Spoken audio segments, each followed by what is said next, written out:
سامعین کرام، آپ سن رہے ہیں ایک جاسوسی جذباتی اردو کہانی جس کا نام ہے کریک ڈاؤن۔ یہ اس سلسلے کی قسط نمبر 12 ہے۔ مجھے امید ہے آپ کو میری یہ کاوش پسند آ رہی ہوگی۔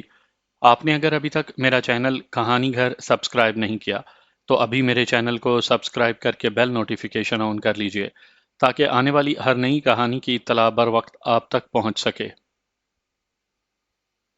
مختار نے اپنے ایک مجاہد ساتھی سے جو یہیں رہ گیا تھا اس کی گن حاصل کر لی تھی۔ وہ آگے آگے تھا اور دونوں مجاہد اس کے پیچھے پیچھے چل رہے تھے۔ ابھی وہ بمشکل 50 گز دور ہی گئے تھے جب اچانک ان کے نزدیک سے مشین گن چلنے کی آواز سنائی دی۔ اگر تینوں فوراً ہی زمین پر لیٹ کر پوزیشن نہ لے لیتے تو ان کا گولیوں سے بچ جانا ممکن نہیں تھا۔ مشین گن کی فائرنگ شاید ایک طرح کا سگنل تھا، کیونکہ اس کے ساتھ ہی درجنوں خودکار ہتھیاروں سے ان کے چاروں اطراف گولیاں بارش کے قطروں کی طرح برسنے لگی تھیں۔ چند منٹ تک تو وہ خاموشی سے زمین پر چپکے رہے۔ وہ جان بوجھ کر جوابی فائرنگ نہیں کر رہے تھے تاکہ دشمن کو ان کی صحیح پوزیشن کا علم نہ ہو جائے۔ جب گولیاں ان کے بالکل سامنے چند گز کے فاصلے پر پڑنے لگیں اور اس کے ساتھ ہی دشمن کی طرف سے روشنی راؤنڈ فائر ہوئے تو کمانڈر مختار نے بادل نخواستہ اپنے ساتھیوں کو مراجعت کا حکم دیا۔ اب وہ بکھر کر کوہنیوں کے بل رینگتے ہوئے واپس ہو رہے تھے۔ ایک ساتھی اپنی جگہ رک کر فائرنگ کرتا اور دوسرے دو کوہنیوں کے بل رینگتے ہوئے درختوں کے جھنڈ کی طرف چلنے لگتے، جس سے ملحقہ قبرستان کے آگے ان کے ساتھی ان کے منتظر تھے۔ پھر فائرنگ کرنے والا مجاہد اپنے دونوں ساتھیوں کی کور فائرنگ میں واپس آنے لگتا۔ اس طرح ایک دوسرے کو کور فائر دیتے ہوئے قریباً 1 گھنٹے کی جان توڑ مشقت کے بعد بالآخر وہ دشمن کے جبڑوں سے نکل کر اپنے ساتھیوں تک پہنچنے میں کامیاب ہو گئے۔ کمانڈر مختار کے لیے فی الوقت جہانگیر کو اللہ کے سہارے پر چھوڑ دینے کے سوا کوئی راستہ باقی نہیں بچا تھا۔ صبح تک وہ اس کے منتظر رہے، لیکن دوسری طرف موجود بھارتیوں کو شاید ان کے عزائم کا اندازہ ہو گیا تھا۔ انہوں نے اب اس سمت باقاعدہ گولہ باری شروع کر دی تھی۔ بھارتیوں کی یہ عادت تھی کہ دوسری طرف مجاہدین کی موجودگی کی صورت میں بے دریغ اپنا بارود پھونکنا شروع کر دیتے تھے۔ صبح پو پھٹنے تک ان کی فائرنگ کا سلسلہ جاری رہا۔ کمانڈر مختار اور اس کے ساتھی جانتے تھے کہ اس درمیان وہاں تازہ دم فوج پہنچ چکی ہوگی اور پو پھٹتے ہی وہ شکاری کتوں کی طرح ان کی تلاش میں نکل پڑیں گے۔ اس امکان کو ذہن میں رکھتے ہوئے اس نے اپنے مجاہدین کی جانوں کی سلامتی کے لیے انہیں آدھی رات کے بعد پسپائی اختیار کر کے اپنے ہائیڈ آؤٹ کی طرف واپس لوٹ جانے کا حکم دے دیا تھا، اور خود بھی وہ ان کے ساتھ ہی چلا آیا تھا۔ وہ بہت بد دل ہو رہا تھا۔ زندگی میں ایسے متعدد مواقع آئے تھے جب وہ دشمن کے درمیان سے اس طرح زندہ سلامت نکل کر اپنی محفوظ ٹھکانے تک واپس پہنچ جاتا تھا۔ اس راہ وفا پہ چلتے ہوئے کئی ساتھی اس کا ساتھ چھوڑ گئے تھے۔ اس کے درجنوں ساتھی اس کی آنکھوں کے سامنے جام شہادت نوش کر چکے تھے۔ گھیرے میں آ کر گرفتار ہو کر اب بھارتی عقوبت خانوں میں زندہ درگور ہو رہے تھے۔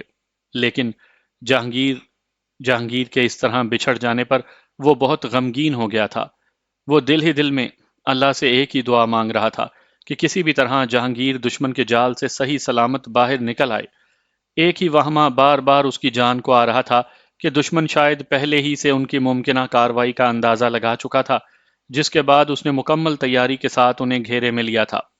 جہانگیر اس علاقے میں اجنبی تھا اور کمانڈر مختار کو ایک ہی خوف دامنگیر تھا کہ کہیں وہ علاقے سے اپنی عدم واقفیت کی بنا پر دشمن کے جال میں نہ پھنس جائے۔ وہ جانتا تھا کہ دشمن اسے بہر صورت زندہ گرفتار کرنے کی کوشش کرے گا، کیونکہ اس کے زندہ گرفتار ہونے کی صورت میں وہ اس سے کچھ اگلوا بھی سکتے تھے۔ دوسری طرف اسے جہانگیر کی صلاحیتوں پر بے پناہ اعتماد تھا۔ اس کا دل کہتا تھا کہ اپنے ماضی کی کارروائیوں کے مطابق وہ اس مرتبہ بھی دشمن کو جل دے کر نکلنے میں کامیاب ہو جائے گا۔ امید کی ایک لہر آتی اور دوسرے ہی لمحے اس پر مایوسی کا غلبہ طاری ہو جاتا۔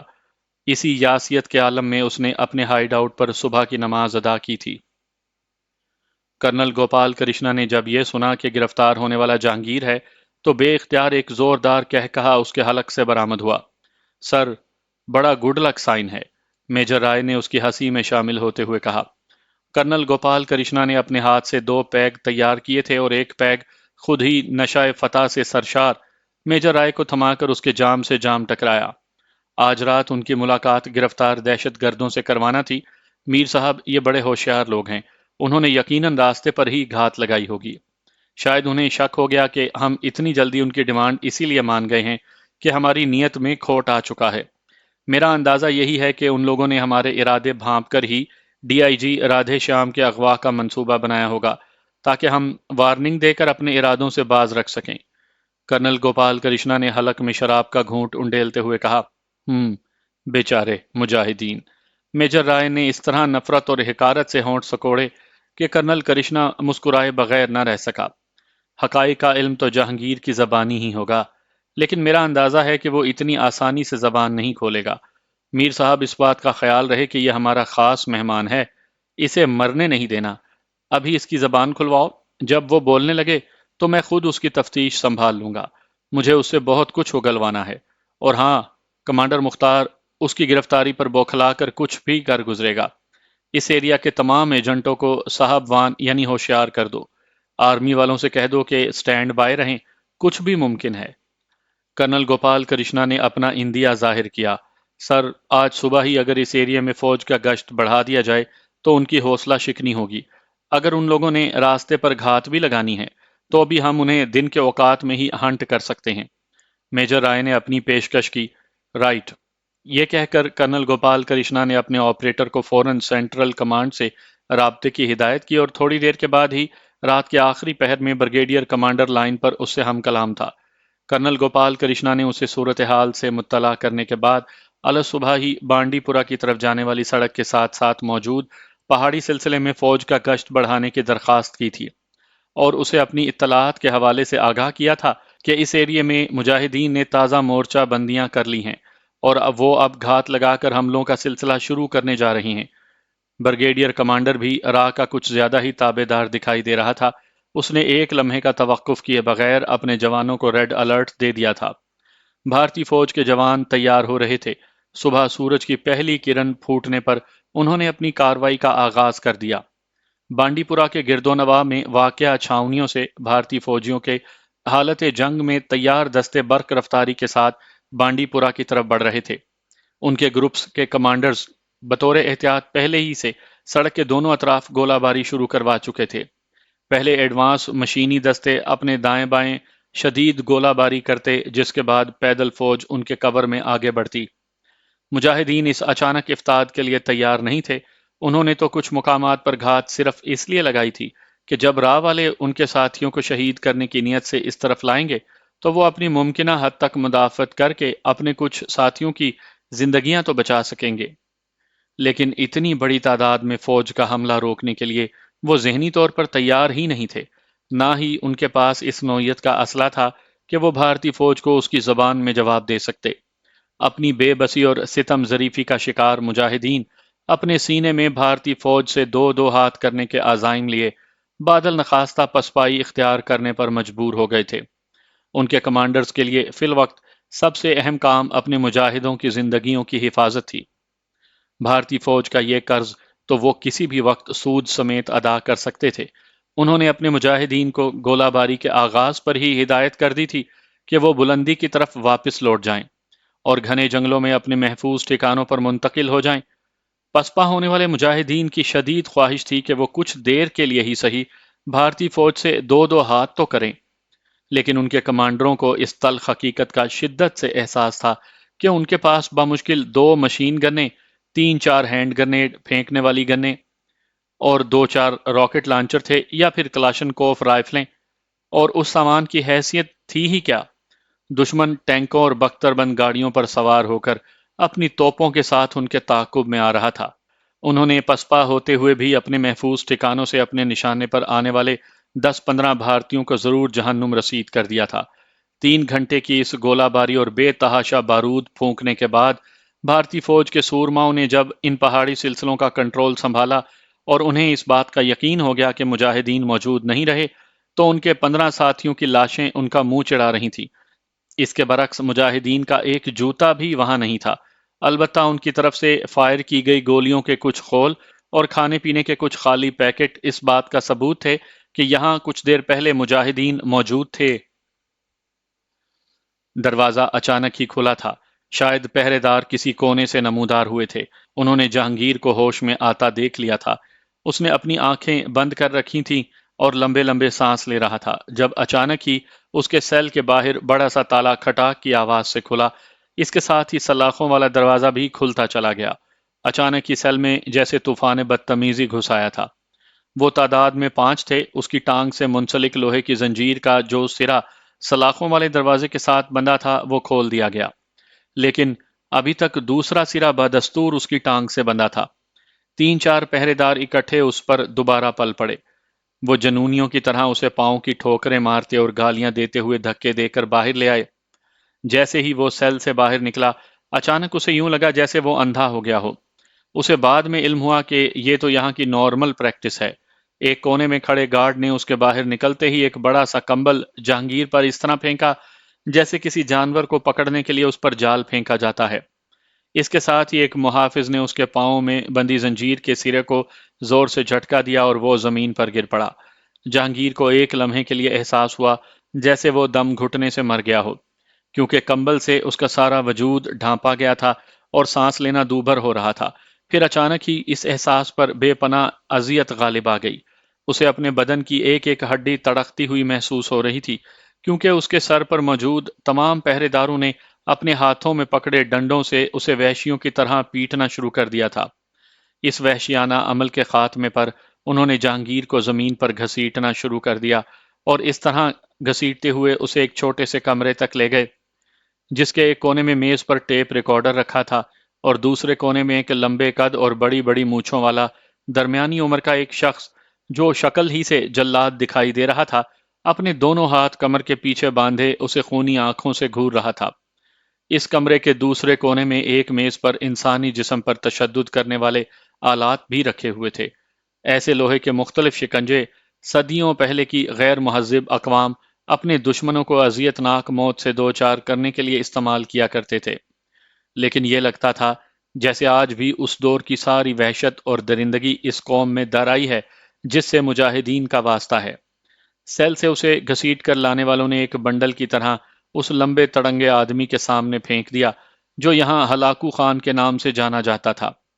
جہانگیر کو یہاں تک لانے والے مؤدب ہو کر ایک طرف کھڑے ہو گئے۔ ہلاکو نے ایک حقیر سی نظر اس پر ڈالی۔ اس درمیان ہلاکو کے اشارے پر اس کے پاؤں سے بندھی زنجیر کھول دی گئی تھی۔ یہی ہے وہ سورما، وہ نفرت سے ہونٹ سکوڑتے ہوئے بڑبڑایا۔ اس کے ساتھ ہی اس نے پاؤں کی زوردار ٹھوکر جہانگیر کی پسلی میں رسید کی اور وہ اس اچانک حملے سے پلٹ کر دوسری طرف جا گرا۔ جہانگیر کو یوں لگا جیسے اس کی 2 3 پسلیاں ٹوٹ گئی ہوں، لیکن یہ بات اس کے علاوہ اس کے دشمنوں کے علم میں بھی تھی کہ اس کا بدن کانچ کا نہیں فولاد کا بنا ہوا ہے اور اتنی جلدی ٹوٹنے والا نہیں۔ کیا نام ہے تمہارا؟ ہلاکو نے اسے پھاڑ کھانے والے لہجے میں پوچھا۔ مجاہد، جہانگیر نے اتنے اطمینان سے کہا کہ ہلاکو کا قہر 2 چند ہو گیا، اس کا خون کھولنے لگا تھا۔ میں نے تمہارا اصلی نام دریافت کیا ہے۔ یہ میرا اصلی نام ہی ہے اور یہی میری اصلی شناخت۔ جہانگیر اسی طرح اطمینان سے بول رہا تھا جیسے ناک پر بیٹھی مکھی اڑا رہا ہو۔ اس کا دماغ شدید صدمے سے خراب ہو گیا ہے، پہلے اس کا دماغ ٹھیک کرو، اس نے وہاں موجود دوسرے درندوں سے کہا۔ ابھی اس کی بات نامکمل ہی تھی جب انہوں نے دوبارہ جہانگیر کو زمین پر دھکا دے کر گرا دیا اور اس کے بدن پر 4 آدمی اس طرح جم کر بیٹھے کہ جہانگیر کے لیے اپنے جسم کو جنبش دینا بھی ممکن نہیں رہا تھا۔ اسے صرف اتنا احساس ہوا کہ اس کے دونوں پاؤں میں رسیاں باندھی جا رہی تھیں، پھر وہ موذی اس کے جسم سے الگ ہو گئے اور اچانک ہی جھٹکے سے اس کی ٹانگیں اوپر اٹھنے لگیں۔ دوسرے ہی لمحے وہ سر کے بل فضا میں معلق تھا۔ اس کے ساتھ ہی اس کی کمر پر قیامت ٹوٹ پڑی۔ سر کے بل لٹکے ہوئے جہانگیر کی کمر پر 2 وحشی کوڑے برسا رہے تھے۔ چمڑے سے بنے اس کوڑے میں شاید لوہے کے تار چھپے تھے کہ اس کی ہر ضرب اسے اپنے جسم میں پیوست ہوتی دکھائی دے رہی تھی، لیکن وہ صبر و رضا کا پیکر بنا اس قہر کو اپنی مقدور بھر ہمت کے ساتھ برداشت کر رہا تھا۔ جہانگیر کو احساس ہو چلا تھا کہ جب سے اس نے اللہ تعالیٰ سے معاونت طلب کی ہے اس میں گویا ایک مقناطیسی قوت در آئی تھی۔ کیا مجال جو اس کے پائے سوات میں ذرا سی بھی لغزش آئی ہو؟ ہلاکو بار بار اس کے بال پکڑ کر اس کی گردن کو فضا میں جھٹکا دے کر اس کا نام دریافت کرتا رہا، لیکن اس کو جواب میں صرف وہ قرآنی آیات سنائی دے رہی تھیں جن کا ورد جہانگیر مسلسل کر رہا تھا۔ اذیت برداشت کرتے کرتے وہ جب بے ہوش ہوا تب ان وحشی درندوں نے اس کے بے حس و حرکت جسم کو زمین پر پھینکا، اس کے پاؤں سے رسیاں کھولیں اور اسے ہوش میں لانے کی تدابیر کرنے لگے۔ انسپیکٹر تیرتھ رام نے غصے سے اپنا ہی ہونٹ کاٹ لیا تھا اور اس میں سے باقاعدہ خون رسنے لگا تھا۔ اس کی شہرت ہلاکو کے نام سے ایسے ہی نہیں ہو گئی تھی، بے رحمانہ تشدد کے لیے وہ اپنوں اور غیروں میں ایک حوالہ بن چکا تھا۔ ایک مرتبہ اس کی گرفت میں آنے والا کوئی بھی بدقسمت اپنا جسم صحیح سلامت یہاں سے لے کر واپس نہیں گیا تھا۔ اب تو اس خصوصیت کا اعتراف اس کے پیٹی بند بھائیوں میں بھی کیا جانے لگا تھا، اور ایسے مجاہدین جن سے بھارتی سیکیورٹی ایجنسیوں کو علم ہوتا کہ وہ عام تفتیشی افسران کے قابو میں آنے والے نہیں، انسپیکٹر تیرتھ رام ہلاکو کے پاس بھیجا جاتا تھا۔ میجر رائے نے جہانگیر کے ریڈ 20 میں آنے سے پہلے فون کر کے تیرتھ رام کو بطور خاص ہدایات دی تھی کہ جہانگیر کو زندہ رکھ کر اس سے ساری معلومات اگلوانا ہے۔ اس نے انسپیکٹر تیرتھ رام کو بتایا تھا کہ کرنل گوپال کرشنا براہ راست اس کیس میں دلچسپی لے رہے ہیں اور وہ آج رات اس کے اقبالی بیانات کی ریکارڈنگ سننے اور جہانگیر سے ملاقات کرنے آئیں گے۔ ہلاکو کو انہوں نے بطور خاص ہدایات دی تھی کہ کرنل گوپال کرشنا کی آمد پر جہانگیر کو طوطے کی طرح چالو کر کے رکھے اور وہ اس کے ہر سوال کا جواب دینے لگے، تب ہی گوپال کرشنا خوش ہو سکے گا۔ سر، ایسے کئی سالے آئے اور گئے۔ ارے آپ رات کی بات کرتے ہیں، میں صبح ہی اسے گدھا بنا کر رکھ دوں گا۔ میں نے ایسے کئی سرکس کے شیر سیدھے کیے ہیں۔ کیا مجال ہے سالے کی کہ وہ انسپیکٹر تیرتھ رام کے شکنجے میں پھنسنے کے بعد اپنی زبان بند رکھے؟ وہ بولے گا سر، اور وہ سب کچھ بتائے گا جو آپ جاننا چاہتے ہیں۔ اس نے فون پر ہی گردن پھلا کر بڑے تکبر سے جواب دیا تھا۔ ٹھیک ہے تیرتھ رام، ہم نے بھی تمہاری شہرت سنی ہے، لیکن اسے ایک چیلنج کیس سمجھ کر قبول کرنا، میجر رائے نے اسے کہا۔ تیرتھ رام کو میجر رائے کی یہ بات کچھ عجیب سی لگی تھی۔ اسے قدرے غصہ بھی آیا تھا۔ اس نے محسوس کیا جیسے میجر رائے نے اس کا مضحکہ اڑایا ہو۔ جہانگیر کی یہاں آمد سے پہلے ہی اس نے اپنا سارا غصہ اس پر اتارنے کا مصمم ارادہ کیا ہوا تھا اور اس پر اپنے معمول سے زیادہ سختی بھی کی تھی، لیکن اب اسے احساس ہونے لگا تھا کہ میجر رائے نے اسے غلط نہیں کہا تھا۔ اس وقت شام ہونے کو آ رہی تھی۔ اس نے جہانگیر پر وہ سارے تشدد کے حربے آزما لیے تھے جو دوسرے 9 گرفتاروں پر کم از کم ہفتے کے دوران آزمائے جاتے تھے۔ اس درمیان وہ 4 مرتبہ بے ہوش ہوا تھا۔ اس کے جسم کا شاید ہی کوئی ایسا حصہ رہ گیا ہو جس پر اس نے کاری ضرب نہیں لگائی تھی۔ البتہ خصوصی احکامات کی وجہ سے اس نے ابھی جہانگیر کی کوئی ہڈی پسلی نہیں توڑی تھی، اور 4 مرتبہ جب اسے ہوش میں لانے کے بعد تشدد شروع کرتا تو پہلے ڈاکٹر اس کا معائنہ بھی کرتا تھا، مبادا جہانگیر تشدد سے مر ہی نہ جائے، لیکن نتیجہ وہی ڈھاک کے 3 پات۔ اس درمیان وہ اس کے منہ سے جہانگیر کا اصلی نام بھی اگلوا نہیں سکا تھا۔ اس کے علاوہ وہ اور کیا کرتا؟ اب تو وہ خود کو جہانگیر کے سامنے شرمندہ محسوس کرنے لگا تھا۔ جہانگیر کے آہنی ارادوں اور قوت ارادی نے اسے عزم و استقلال کا کوہ گراں بنا کر ہلاکو کے سامنے کھڑا کر دیا تھا، جسے ایک تیرتھ رام تو کیا، اس جیسے ہزاروں خونخوار درندے مل کر بھی سر نہیں کر سکتے تھے۔ وہ سر بلند تھا۔ اس نے اپنے اللہ سے جو وعدہ کیا تھا اس پر خود کو قائم رکھا تھا۔ کیا مجال جو اس نے اب تک اپنا صحیح نام بھی بتایا ہو، کیا مجال جو کوئی اس سے اس کی اصلی شناخت دریافت کر پایا ہو۔ وہ اپنے عزم اور ارادوں میں اٹل تھا۔ دشمن کو امید تھی کہ وہ جہانگیر سے مجاہدین کے ایسے ٹھکانوں کا پتہ چلا سکیں گے جہاں تک ان کی رسائی عام حالات میں ممکن ہی نہیں تھی۔ اس نے جس نوعیت کے ایکشن کیے تھے، اس کے بعد سے تو اس کی گرفتاری دشمن کے لیے اندھے کے ہاتھ بٹیر لگنے والی بات تھی، لیکن یہاں شام ڈھل رہی تھی اور ابھی تک انسپیکٹر تیرتھ رام اس سے ڈھنگ کی ایک بات بھی نہیں اگلوا سکا تھا۔ وہ تو جہانگیر سے یہ بھی دریافت کرنے میں ناکام رہا تھا کہ اس کا تعلق کس ملک کے کس شہر سے ہے۔ جب بھی وہ اس پر بے پناہ تشدد کرنے کے بعد اس کی شناخت دریافت کرتے تو جہانگیر سارے جہان کو اپنا جہان قرار دیتا۔ اس نے اپنے ہر عمل پر فخر کا اظہار کیا تھا اور تیرتھ رام کی بے بسی کا مذاق اڑاتے ہوئے کہا تھا کہ جب تک اس کے بدن میں جان باقی ہے وہ اسی طرح مصروف جہاد رہے گا۔ تیرتھ رام کا ذہن معوف ہو رہا تھا، اس کے اعصاب شل ہو رہے تھے۔ اسے یوں محسوس ہونے لگا تھا جیسے اس نے جہانگیر پر تشدد نہیں کیا، بلکہ یہ سارا تشدد جہانگیر کی طرف سے اس پر ہوا ہے۔ بالآخر اس نے اپنا آخری داؤ کھیلنے کا فیصلہ بھی کر لیا۔ اب وہ نفسیاتی حربے آزمانے پر تل گیا تھا۔ ٹھیک ہے، اگر تم نے مرنے کا مصمم ارادہ کر ہی لیا ہے تو تمہاری مرضی۔ بہرحال تم جیسے جوان مرد کو مارتے ہوئے مجھے افسوس تو ضرور ہوگا۔ اس نے یہ کہتے ہوئے میز کی دراز کھولی اور اس میں سے ایک ریوالور نکال کر جہانگیر کی آنکھوں کے سامنے لہراتے ہوئے اس کو چیک کرنے لگا۔ ریوالور مکمل لوڈڈ تھا اور اب تیرتھ رام نے اسے بالکل فائرنگ پوزیشن میں کر لیا تھا۔ جہانگیر کے چہرے پر بری طرح نیل پڑے ہوئے تھے، اس پر کیے گئے بے رحمانہ تشدد کے آثار نمایاں تھے۔ اس کے سارے منہ پر سوجن آ گئی تھی اور آنکھیں جن کا رنگ سیاہی مائل سرخ ہو چکا تھا اندر دھسی ہوئی دکھائی دیتی تھی۔ بس ایک آنکھوں کی چمک تھی جس میں کمی کے بجائے اضافہ ہو گیا تھا۔ جہانگیر اس کی اس حرکت پر دل ہی دل میں مسکراتا رہا۔ یہ مسکراہٹ اب اس کے زخمی ہونٹوں پر بھی نمایاں ہونے لگی تھی۔ مجھے تمہاری بے بسی پر ہنسی آ رہی ہے۔ لعنت ہے تم پر جو تم نے کہا اگر اس پر عمل نہ کر کے دکھاؤ۔ جہانگیر نے بھی اس کے خلاف نفسیاتی حملہ کرنے کی ٹھانی تھی۔ رسی جل گئی پر بل نہ گئے۔ ہلاکو نے یہ کہتے ہوئے پستول کا دستہ پوری قوت سے اس کے پہلو میں ہتھوڑے کی طرح زور سے مارا۔ بے پناہ اور مسلسل تشدد نے جیسے جہانگیر کے جسم کو بے حس و حرکت کر دیا تھا۔ وہ ذرا سا ڈگمگایا اور پھر اپنے قدموں پر جم کر کھڑا ہو گیا۔ اس کے آہنی عزائم کو دیکھ کر اب تو تیرتھ رام کی مدد کے لیے اس کمرے میں موجود 3 اور سپاہی بھی دل ہی دل میں خراج تحسین پیش کرنے پر مجبور ہو گئے تھے۔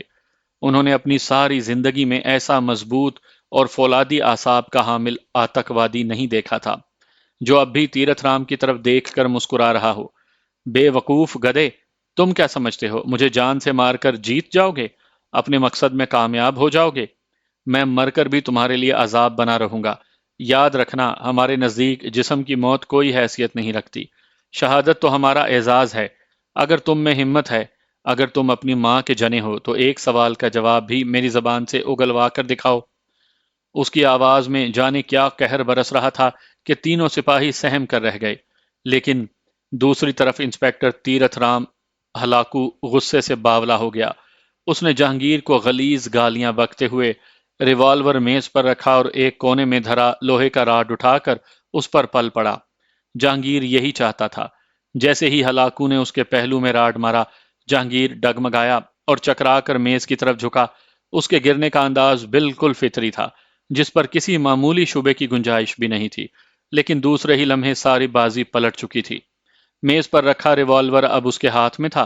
انسپیکٹر تیرتھ رام اور اس کے تینوں ساتھی اس طرح بھونچکا رہ گئے تھے جیسے انہوں نے اچانک ہی یمراج یعنی موت کے فرشتے کو دیکھ لیا ہو۔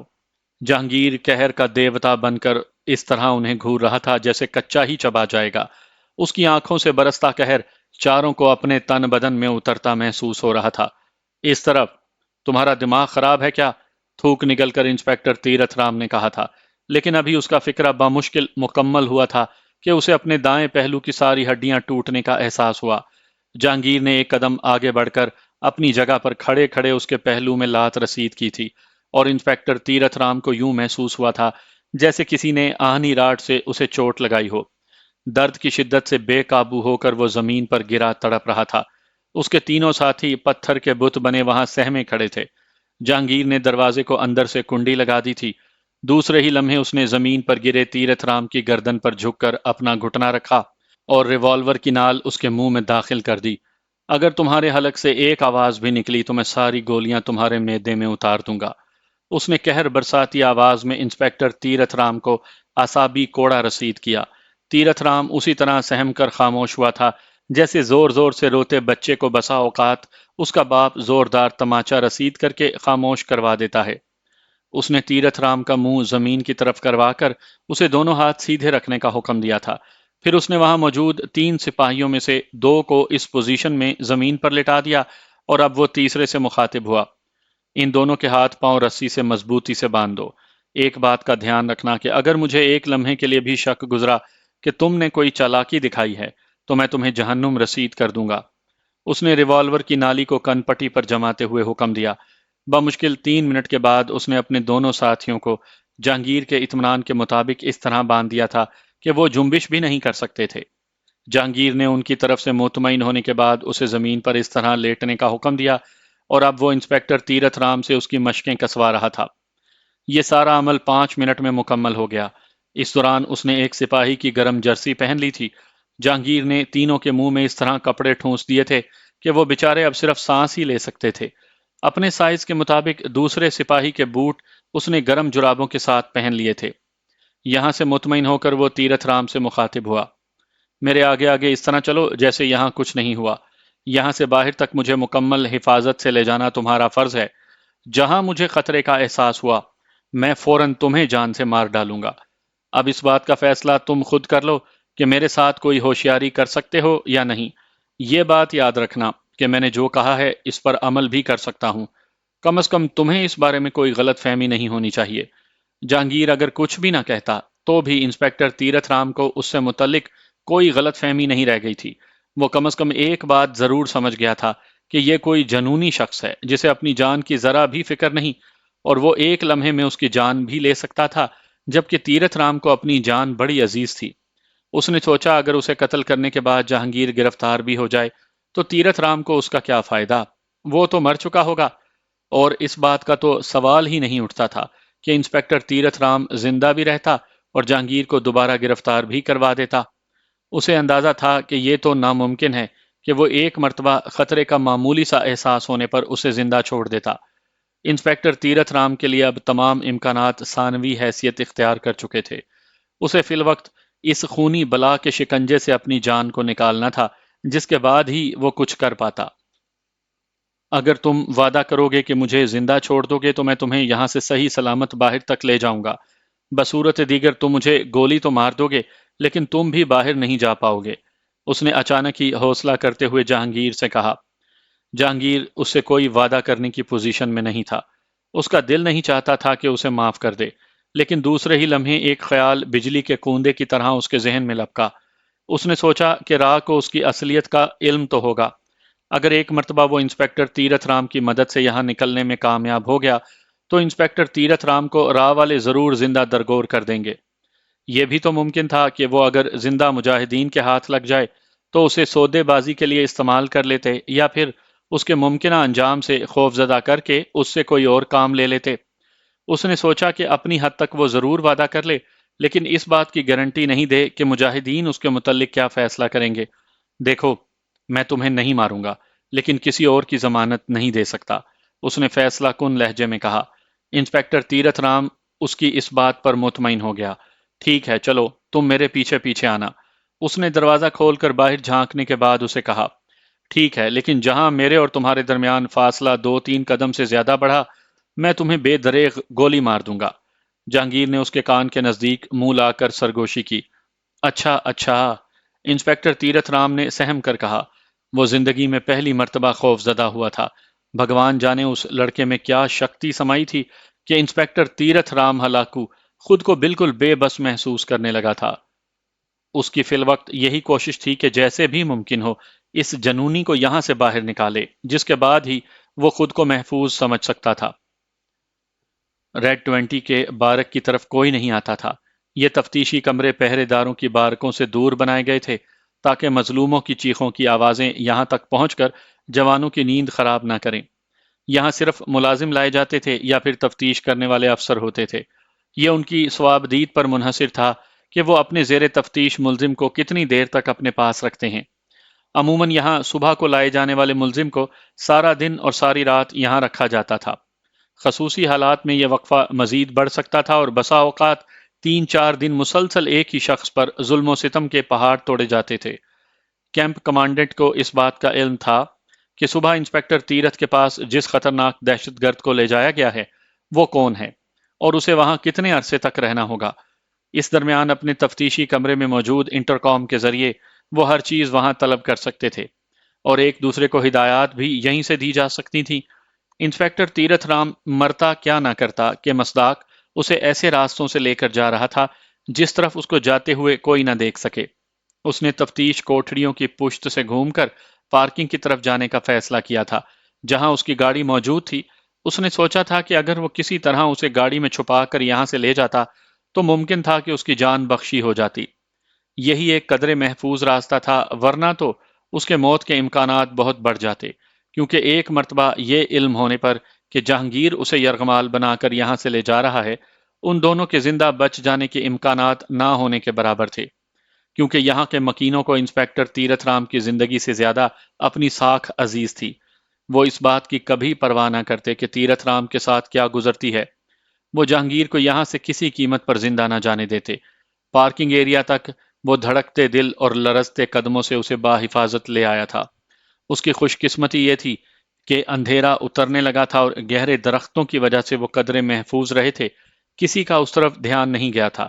یوں بھی اس وقت کوئی چھٹی کرنے یا ڈیوٹی جوائن کرنے نہیں آ جا رہا تھا۔ مقامی ملازمین کی گاڑیاں ایک کونے میں کھڑی تھیں، کہیں جھک کر اور کہیں سیدھے کھڑے ہوتے ہوئے بالآخر 6-7 منٹ کی مساعی کے بعد وہ انسپکٹر تیرتھ رام کی جیپ تک پہنچ گئے۔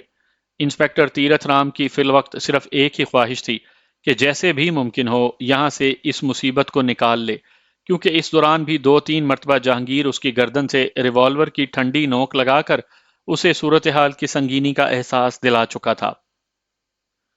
تم پچھلی سیٹ پر لیٹ جاؤ، میں تم پر ترپال ڈال دیتا ہوں کیونکہ ہمیں مین گیٹ سے گزر کر جانا ہے، انسپکٹر تیرتھ رام نے کہا۔ جہانگیر نے ایک لمحے کے لیے اس کی آنکھوں میں جھانکا اور دونوں سیٹوں کے درمیان خلا میں پھنس کر اس طرح بیٹھ گیا کہ اپنے اوپر ترپال لینے پر کسی کو یہاں اس کی موجودگی کا احساس ہی نہ ہو سکے۔ انسپکٹر تیرتھ رام نے چاہا تھا کہ دوسری سیٹ پر دھری ترپال اس پر ڈال دے، لیکن دوسرے ہی لمحے وہ سہم کر پیچھے ہٹ گیا۔ جہانگیر نے اس کی طرف ریوالور تان کر وارننگ کے انداز میں اسے پیچھے ہٹا دیا۔ مجھے کیا کرنا ہے اس کی تم فکر نہ کرنا، اپنی فکر کرو۔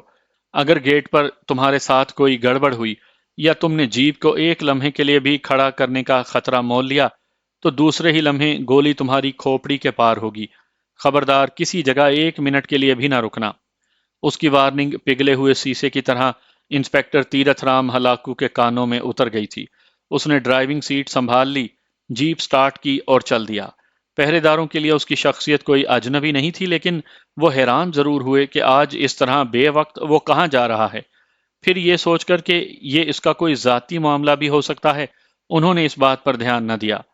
اس انٹیروگیشن سینٹر میں بھارت کی مختلف سیکیورٹی فورسز کے لوگ ڈیپوٹیشن پر آتے رہتے تھے۔ انسپکٹر تیرتھ رام کا تعلق بی ایس ایف سے تھا اور یہ لوگ عموماً اپنے مقامی یونٹوں میں بھی آتے جاتے رہتے تھے۔ پہرے داروں نے تب یہی سمجھا کہ شاید وہ اپنے یونٹ میں اس وقت کسی کام سے جا رہا ہے۔ یوں بھی اس کی جیپ خالی دکھائی دے رہی تھی، اس کے علاوہ اس میں کوئی اور سوار دکھائی بھی نہیں دے رہا تھا، اس لیے شک و شبے والی بات بھی کوئی نہیں تھی۔ انہوں نے بیریئر اٹھا دیا اور انسپکٹر تیرتھ رام ان کے مؤدبانہ سلوٹ نظر انداز کرتا، دل ہی دل میں رام نام کا جاپ کرتا خطرے کی لائن عبور کر گیا۔ اس نے انٹیروگیشن سینٹر کے حفاظتی علاقے سے باہر نکل کر جیپ اب اس پہاڑی راستے کی طرف گھمائی تھی جو یہاں سے شہر کی طرف جاتا تھا۔ اس درمیان وہ اپنی گردن سیدھی کیے سامنے سڑک پر نظریں جمائے بیٹھا رہا۔ چڑھائی اور پہاڑی موڑ ہونے کی وجہ سے جیپ کی رفتار بہت کم تھی اور انسپکٹر تیرتھ رام اس خوف سے کہ کہیں وہ بدحواسی میں کوئی اور مصیبت نہ کھڑی کر لے، یوں بھی بڑی احتیاط سے جیپ چلا رہا تھا۔ اچانک ہی جیپ کو جھٹکے لگنا شروع ہو گئے، شاید پیٹرول میں کچرا آ گیا تھا، پھر کوئی مصیبت آ گئی تھی۔ اس نے گاڑی روک دی اور ڈرتے ڈرتے گردن پیچھے گھماتے ہوئے کہا، میرے خیال میں انجن میں کوئی پرابلم آ رہی ہے، اگر تم کہو تو چیک کر لوں ورنہ جیپ چلے گی ہی نہیں۔ اسے اپنی بات کا جواب موصول نہ ہوا تو انسپکٹر تیرتھ رام نے دوبارہ اپنی بات دہرائی، لیکن اس مرتبہ بھی خاموشی طاری رہی۔ پھر اسے اپنی بے وقوفی کا احساس ہوا، پیچھے کوئی ذی نفس ہوتا تو اس کے سوال کا جواب دیتا، وہاں تو صرف ترپال موجود تھی اور جہانگیر غائب تھا۔ تیرتھ رام نے ڈرتے ڈرتے ترپال پر ہاتھ مار کر اس بات کی تصدیق کی تھی کہ واقعی جہانگیر وہاں سے جا چکا ہے یا پھر یہ اس کی کوئی چال ہے۔ اسے اس بات کا علم ہی نہ ہو سکا کہ جہانگیر کس موڑ پر کھلی جیپ سے نیچے اتر گیا تھا۔ وہ تو خوف کے مارے اتنا حواس باختہ ہو رہا تھا کہ اس نے اس طرح سامنے راستے پر نظریں گاڑی ہوئی تھیں جیسے وہاں سے اچانک ہی زمین پھٹنے اور جیپ کے اس میں سما جانے کا خطرہ محسوس ہو رہا ہو۔ لیکن زمین اپنی جگہ پر قائم رہی، البتہ جہانگیر غائب ہو چکا تھا۔ پہلے تو اس نے پھیپڑوں کا سارا زور لگا کر لمبا سانس لیا اور خود کو نارمل کیا، جس کے بعد وہ دیوانہ وار کبھی جہانگیر کو اور کبھی اپنے آپ کو گالیاں دینے لگتا۔ ایسے لگتا تھا جیسے اس پر پاگل پن کا دورہ پڑ گیا ہو۔ اس پاگل پن میں اس نے بڑے زور سے جیپ کو ٹھوکر ماری جس کے انجن نے اب سلف اٹھانے سے بھی انکار کر دیا تھا۔ پھر اچانک ہائے رام کہہ کر اپنا پاؤں پکڑ کر بیٹھ گیا۔ اگر یہ جیپ انٹیروگیشن سینٹر کے اندر یا باہر بند ہو جاتی تو، یہ سوچ کر وہ اچانک ہی سہم کر رہ گیا۔ اچانک ہی اس کی جیپ میں موجود ریڈیو میں زندگی بیدار ہونے لگی۔ کرنل گوپال کرشنا اور میجر رائے ایک ہی جیپ میں یہاں پہنچے تھے۔ یہ الگ بات کہ ان کے آگے پیچھے 15-20 آرمی کی جیپیں بھی جلوس کی شکلوں میں جا رہی تھیں اور راستے میں آنے والے ہر موڑ پر موجود سیکیورٹی فورسز کے جواب بھی صاحب وان ہو چکے تھے۔ ریڈ 20 میں دونوں کی جیپ ہی داخل ہوئی تھی، جبکہ باقی جیپیں جن میں بلیک کیٹس سوار تھے باہر ہی ایک قطار میں کھڑی ہو گئی تھی۔ ریڈ 20 کے کمانڈنگ کرنل رستوگی کو جب گوپال کرشنا کی آمد کا علم ہوا تو وہ قریباً بھاگتا ہوا اپنے آفس سے باہر آ گیا۔ گوپال کرشنا نے اس کے ساتھ بڑی گرم جوشی سے ہاتھ ملایا تھا۔ کیسا ہے ہمارا مہمان؟ میجر رائے نے چھٹتے ہی دریافت کیا۔ بہت مزے میں ہوگا سر، اس کا میزبان بھی انسپیکٹر ہلاکو ہے، بہت خوش ہوگا۔ رستوگی نے میجر رائے کے بجائے کرنل گوپال کرشنا کی طرف دیکھ کر کہا، اسے طلب کیجئے۔ میجر رائے نے کہا، نو۔ اچانک ہی کرنل گوپال کرشنا نے اس کی بات کاٹ دی۔ دونوں کمانڈنٹ کے آفس میں داخل ہو چکے تھے۔ رستوگی کا انٹرکام کی طرف بڑھا ہوا ہاتھ اچانک ہی واپس لوٹ آیا۔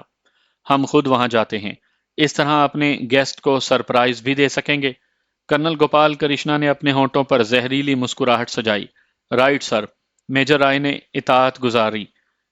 کرنل کمانڈنگ رستوگی اور اس کے دو محافظوں کی میت میں وہ دونوں اب تفتیشی بیرک کی طرف جا رہے تھے، جس کے ایک کونے میں انسپیکٹر تیرتھ رام کا وہ خصوصی کمرہ تھا جہاں وہ اپنے شکار کے ساتھ زندگی موت کا کھیل رچایا کرتا تھا، اور جس کمرے سے عموماً ہفتے میں ایک دو مرتبہ کسی نہ کسی آتنکوادی کی لاش رات کے اندھیرے میں کسی ٹرک میں لوڈ کر کے تیز رفتار ندی نالے میں پھینک دی جاتی تھی۔ یہ وہ بدقسمت ہوتے جنہیں اکثر کریک ڈاؤن کے دوران بھارتی فوج مشتبہ جان کر گرفتار کر لیتی اور تفتیش کے لیے پھر انہیں ریڈ 20 میں بھیج دیا جاتا۔ ہلاکو نے اپنے زیر تفتیش کسی کشمیری کو آج تک مکمل وجود کے ساتھ گھر واپس نہیں جانے دیا تھا۔ اکثر وہ ان کے جسم کا کوئی نہ کوئی حصہ مفلوج کر دیا کرتا تھا۔ اس کام میں اسے خصوصی مہارت حاصل تھی۔ رستوگی سب سے آگے آگے چل رہا تھا، باقی لوگ جلوس کی صورت میں اس کے پیچھے آ رہے تھے۔ دروازہ بند تھا اور اندر بظاہر خاموشی طاری تھی۔ ایک محافظ نے دروازہ ہاتھ سے دھکا لگا کر کھولا اور دروازہ کھلتے ہی اچانک وہ پیچھے ہٹا، جس کے ساتھ ہی اس نے اپنی بندوق سیدھی کر لی۔ ایک لمحے کے لیے تو سب گھبرا گئے، لیکن کرنل گوپال کرشنا نہیں۔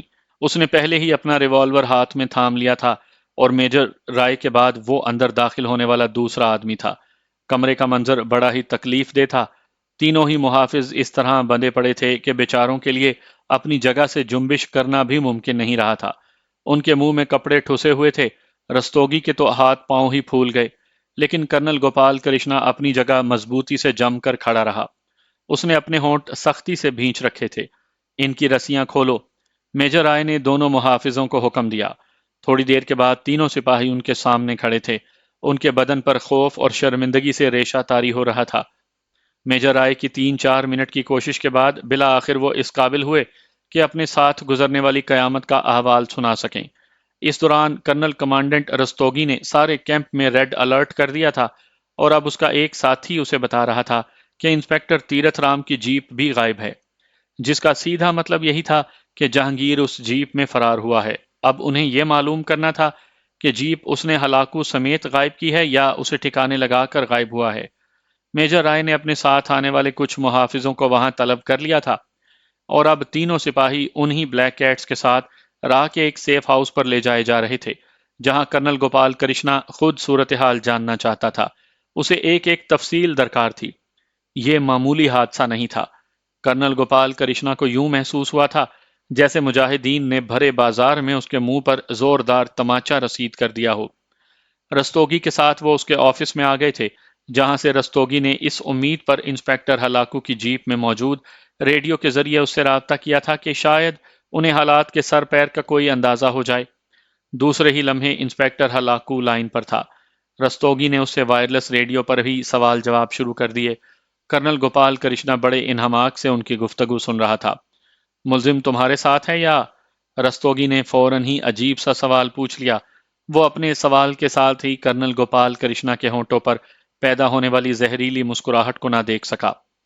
اس وقت گوپال کرشنا کو ریڈ 20 کا کرنل کمانڈنگ رستوگی دنیا کا سب سے بے وقوف انسان دکھائی دیا تھا۔ اس نے دل ہی دل میں کہا، اگر جہانگیر اس کے ساتھ موجود ہوتا تو وہ ان سے بات ہی کیسے کر پاتا؟ جب دوسری طرف سے انسپیکٹر ہلاکو نے بتایا کہ جہانگیر اسے راستے ہی میں جل دے کر اتر گیا اور اسے علم ہی نہیں ہو پایا، تو گوپال کرشنا کی آنکھوں میں خون اتر آیا۔ وہ دبے قدموں کمرے سے باہر نکل آیا۔ میجر رائے اس کے تعاقب ہی میں باہر آیا تھا۔ وہ جانتا تھا کہ گوپال کرشنا اس وقت کیا سوچ رہا ہے۔ وہ اپنے کمانڈر کی رگ رگ کو سمجھتا تھا۔ میجر رائے جانتا تھا کہ کرنل گوپال کرشنا کے نزدیک اس کا یہ جرم ناقابل معافی ہے۔ ایسے بزدل کو وہ کبھی معاف نہیں کر سکتا تھا۔ اگر جہانگیر اسے گولی مار کر یا زخمی کر کے فرار ہوا ہوتا تو اور بات تھی، لیکن اس طرح ان سب کے منہ پر کالک مل کر وہ اپنے تفتیشی آفیسر سمیت ریڈ 20 سے فرار ہو گیا، یہ ناقابل معافی جرم تھا۔ یس سر، کرنل گوپال کرشنا کے پکارنے پر میجر رائے اس کے نزدیک آ گیا تھا۔ کل ہم، اسے مار ڈالو۔ رائٹ سر، میجر رائے نے دونوں پاؤں جوڑ کر اسے تعظیم دی۔ انہیں انسپیکٹر تیرتھ رام ہلاکو کی لوکیشن کا علم ہو چکا تھا۔ میجر رائے اس کے ساتھ ہی واپس رستوگی کے آفس میں آ گیا تھا۔ آئی ایم سوری سر، ایسا بظاہر تو ناممکن نظر آتا ہے۔ بیڈ لک، میں کوئی اور جواز پیش نہیں کر سکتا۔ بہرحال میں اپنی ذمہ داری کا احساس کرتے ہوئے آج ہی اس پوسٹ سے استعفیٰ دے رہا ہوں۔ اینی وے، وہ کچھ کہتے کہتے رک گیا، شاید اپنی بات کہنے کے لیے مناسب الفاظ تلاش کر رہا تھا۔ ٹیک اٹ ایزی کرنل، ایسا ہمارے بزنس میں ہوتا ہی رہتا ہے۔ بہرحال میں تمہارے 3 جوان لے جا رہا ہوں، کچھ عرصہ ہمارے ساتھ رہیں گے، کرنل گوپال کرشنا نے کہا۔ رائٹ سر، رستوگی نے اسے تعظیم دی۔ وہ دونوں کو مین گیٹ تک رخصت کرنے آیا تھا۔